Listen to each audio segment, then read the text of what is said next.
नमस्कार, मी अनिता पाध्ये. अनिता पाध्ये प्रोडक्शनचा यूट्यूब चॅनलमध्ये आपलं सर्वांचं स्वागत आहे. आज मी कुठल्या कलाकाराविषयी बोलणार नाहीये मायाजालमध्ये. आज मी एका चित्रपटाविषयी बोलणार आहे. आणि जसं तुम्ही प्रोमोमध्ये बघितलं असेल की मी त्याचं अवगत केलेलं आहे की मी काही क्लासिक चित्रपट, अभिजात चित्रपट आपण जे म्हणतो की जे न विसरता येणारे चित्रपट आहेत, तर त्यांच्याविषयी सुद्धा मी बोलणार आहे. त्यांची निर्मिती कशी झाली त्या चित्रपटांची, ते चित्रपट बनत असताना काय काय घडलंय हे सुद्धा मी या मायाजालमधनं आपल्याला सांगणार आहे. आणि आज मी बोलणार आहे आनंद या चित्रपटाविषयी.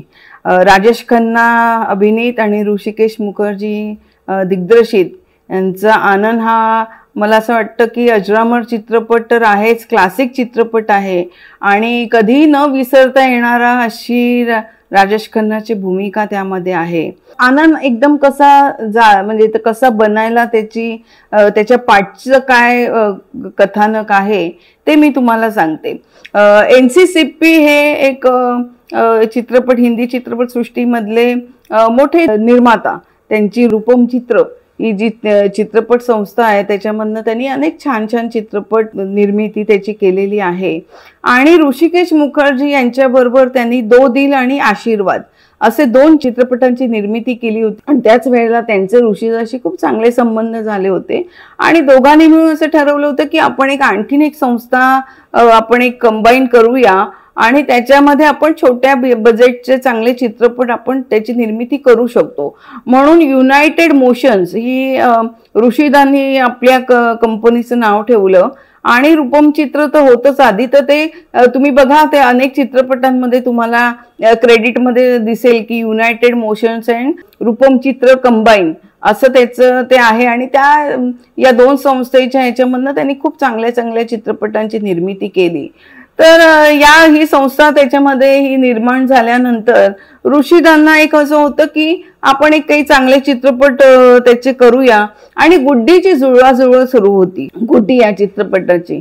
आणि हे त्याची सुरुवात असताना त्याच्या आधीच एक असं होतं की 1955 साली ऋषीदांनी अनाडी जेव्हा बनवला होता राज कपूर बरोबर, की त्यांच्या दोघांची अगदी जिवलग मैत्री झाली होती त्या चित्रपटाच्या निमित्ताने. आणि 1955च्या सुमारास ऋषीदांनी एका बंगाली मॅगझिन मध्ये एक कथा वाचली होती, छोटीशी कथा होती. त्याच्यामध्ये होती की तो जो कथेचा नायक आहे तो एक 24-25 वर्षाचा तरुण आहे आणि त्याला कॅन्सर होतो आणि त्याला कळतं की आपल्याला कॅन्सर आहे. पण तो हा विचार करतो की रडत बसण्यापेक्षा किंवा उदास होण्यापेक्षा की अरे आता आपण मरणार, आपल्याला कॅन्सर झालाय, तर तो हा विचार करतो की माझ्या आयुष्यात जितकंही शिल्लक आहे तर ते मी आनंदाने जगेन आणि मी दुसऱ्याला पण आनंद देईन. आणि ही कथा इतकी ऋषीदांना आवडली आणि त्यांनी ठरवलं की या कथेवरती आपण एक चित्रपट बनवूया. आणि त्यांनी आपल्या आणि राज कपूर यांचा जो दोस्तीचा धागा होता त्याच्यामध्ये गुंफला त्या कथेमध्ये. आणि एक डॉक्टरची अशी एक व्यक्तिरेखा तयार केली की जो या कॅन्सर तरुणाशी संबंध येतो आणि त्या दोघांची पण एक मैत्री होते.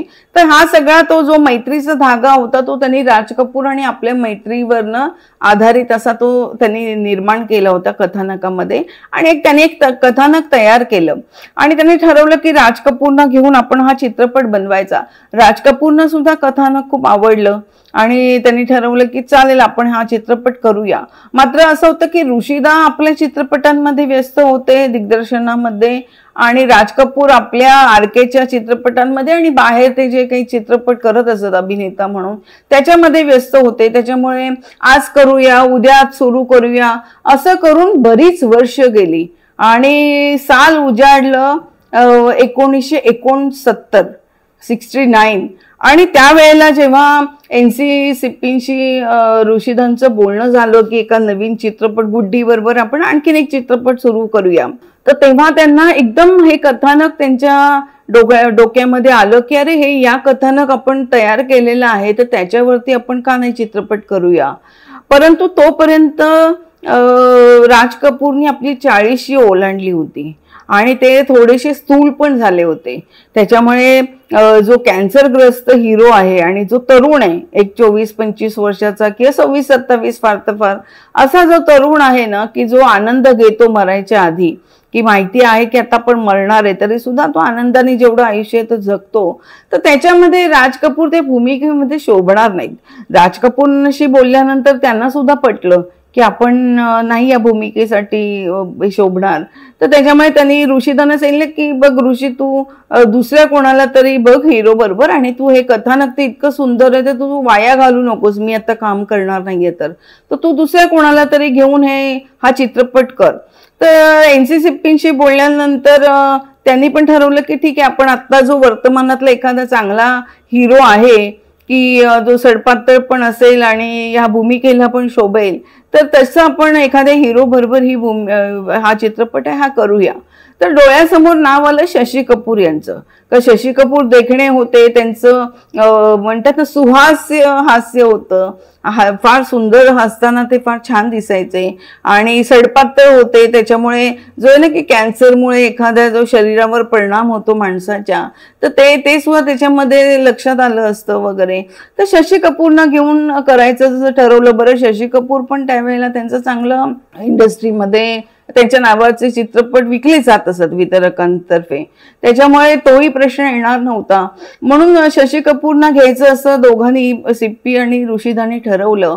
आणि असं ठरलं की आता एक 2-4 दिवसातच म्हणजे शशी कपूरना फोनवरती बोलणं पण झालं ऋषीदांचं की असं करूया, मी तुमच्याकडे असं एका चित्रपटाच्या संदर्भामध्ये मी तुम्हाला तुमचं कथानक आणि रोल जो आहे तो ऐकवायला आणि मानधन तुमचं काय असेल वगैरे त्याच्याविषयी शूटिंगच्या तारखांची बोलणी वगैरे करण्यासाठी मी तुमच्याकडे येतो आणि आपण ते ठरवूया, आपल्याला लवकरच हा चित्रपट सुरू करायचा आहे. आणि मी जसं म्हटलं सुरुवातीला उल्लेख केलेला आहे की ऋषीदांचे आणि सिप्पींचे चित्रपट असायचे ना, ते एक तर छोटे असायचे त्या मानाने.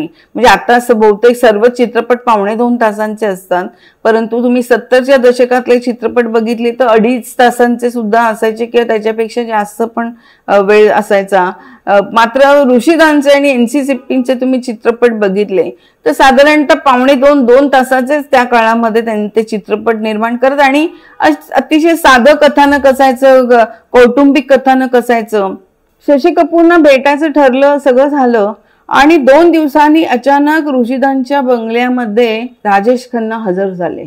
राजेश खन्ना तेव्हा स्टार बनले होते. खारला ऋषीदांचा बंगला होता फार मोठा. तर म्हणाले, ऋषीदा, मी असं ऐकले की तुम्ही एक चित्रपट बनवत आहात जो कॅन्सरग्रस्त तरुणाची कथा आहे. तर ऋषीदा म्हणाले की हो, बरोबर ऐकलेस तू, मी असं आम्ही आता लवकरच सुरू करणार आहोत. म्हणजे शशी कपूरशी माझं बोलणं झालेलं आहे. तर अच्छा, तुम्ही शशी कपूरचं काय तुमचं सायनिंग अमाऊंट वगैरे त्यांना दिली आहेत का? त्यांच्या तारखा तुम्हाला शूटिंगच्या मिळाल्या का? तर ऋषीदा म्हणाले, नाही, आम्ही एक 2-3 दिवसांनी मी जाणार आहे त्यांना भेटायला, पण माझं फोनवरती त्यांच्याशी बोलणं झालंय. बरं ऋषीदा, असं करा, तुम्ही शशी कपूरकडे जायचं नाही, हा चित्रपट मी करणार. तुम्ही हा चित्रपट मला घेऊनच केला पाहिजे, कारण हे जे कॅरेक्टर आहे ते मला फार आवडलेलं आहे. मी ऐकलं तुमच्या चित्रपटाच्या या कथानकाबद्दल, म्हणून मी तुम्हाला भेटायला आलो आहे. तर ऋषीदा म्हणाले की बाबा रे, तू आता स्टार आहेस. बरं, राजेश खन्नांना चित्रपट सृष्टीमध्ये काका म्हटलं जायचं. तर काके, ते प्रेमाने ऋषीदा काके म्हणायचे. काके, तुम तो स्टार हो, अभि तुझा जो मोबदला आहे तू घेतोस तो आम्हाला जमणार नाही, आमचा लहान छोट्या बजेटचा चित्रपट आहे. बरं ऋषीदा, असं करा, तुम्ही मला ह्या चित्रपटासाठी एकही पैसा देऊ नका, 1 रुपया सुद्धा देऊ नका. तर मी चित्रपट करायला तयार आहे. मग आता तर तुम्ही माझ्या चित्रपट कराल. आता राजेश खन्ना सारखा सुपरस्टार आणि तो सुद्धा विना मोबदल्यामध्ये काम करायला तयार आहे म्हटल्यानंतर, बरं, अभिनेता चांगला होते राजेश खन्ना, नाटकातले रंगभूमी कलाकार होते आणि अतिशय म्हणजे काय म्हणतात ना की कसलेला अभिनेता होते. तर असं जर का मिळतंय की एक सुपरस्टार आपल्याला मिळतोय, त्याच्या मानधनाचा पण प्रश्न नाहीये, तर मग या कलाकाराबरोबर काम करायला काय हरकत आहे. त्याच्यामुळे म्हणजे जो पैशांचा मेन प्रश्न होता तो निकालात निघाला होता. ऋषीदा म्हणाले, ठीक आहे, मी एकदा सिप्पींशी बोलतो आणि मग मी तुला फोन करतो, तू त्यांच्या ऑफिसमध्ये भेटायला ये. हरकत नाही, पण बघा मी ना ह्या चित्रपटामध्ये काम करणारच ऋषीदा, असं म्हणून राजेश खन्ना निघून गेले. ऋषिदा दुपारी सिपिनकडे गेले त्यांच्या ऑफिसमध्ये, रणजित स्टुडिओमध्ये त्यांचं ऑफिस होतं, आजही आहे. आता त्यांचं जे पुत्र आहेत ते सांभाळतात. तर त्यांनी सिपींना हे सांगितलं की असं असं आहे. तर सिपी म्हणाले, अरे राजेश खन्ना जर का काम करायला तयार असेल, कारण राजेश खन्ना त्यावेळेला म्हणतात ना की चालणारा धावणारा घोडा होता, तर ते काम करतायत आणि पैशांचाही प्रश्न नाहीये, तर मग आपण हरकत नाही, राजेश बरोबरच काम करूया, तुम्ही त्याला बोलून घ्या. दुसऱ्या दिवशी राजेश खन्ना गेले ठरलेल्या वेळेला संध्याकाळी रणजित स्टुडिओमध्ये, आणि जे काय सायनिंग म्हणजे करारपत्र असतं ते साईन वगैरे केलं आणि 1 रुपया घेतला राजेश खन्नाने, की मानधन म्हणून एक टोकन, शुभ टोकन असतं, ते टोकन म्हणून मला फक्त 1 रुपया द्या म्हणून 1 रुपया त्यांच्याकडनं घेतला. तारखा वगैरे सगळ्या पुढचं सगळं ठरलं.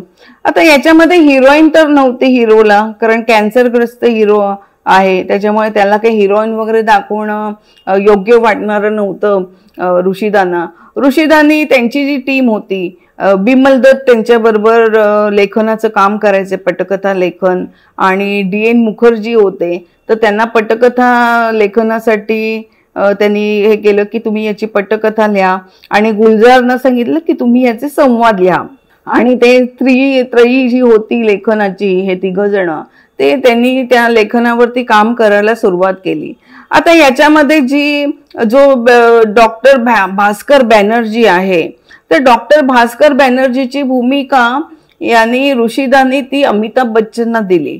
पण अमिताभ बच्चनना का दिली हे मी तुम्हाला सांगते, कारण जसं मी आधी सांगितलं की गुड्डीची जुळवाजुळव सुरू होती, त्या गुड्डीसाठी जो म्हणजे जया बच्चन यांचे जो हिरोचं जो भूमिका आहे, जी नंतर समीत भांजानी केली, त्याच्यासाठी अमिताभ बच्चनना करार त्यांच्याबरोबर केला होता. मात्र जेव्हा असं झालं की अमिताभ बच्चन सुद्धा 1-2 चित्रपटामध्ये त्यावेळेला काम करत होते, परवाना नावाचं मध्ये त्यांनी ती विलनची भूमिका, त्यावेळेला त्यांचा चित्रपट तो सुरू होता, आणि गुड्डी सुरू करायचं असं जेव्हा ठरलं, तर ते जरा तारखांच्या वरनं जरा अमिताभ बच्चन आणि ऋषिदा यांचं काहीतरी मतभेद झाले होते. आणि ऋषिदांना वाटलं होतं की अरे हा हिरो म्हणून मी याला घेतलं, आणि हा आता मला तारखांचं सांगतो आहे की बाबा मला तारखा या नाहीये त्या नाहीयेत.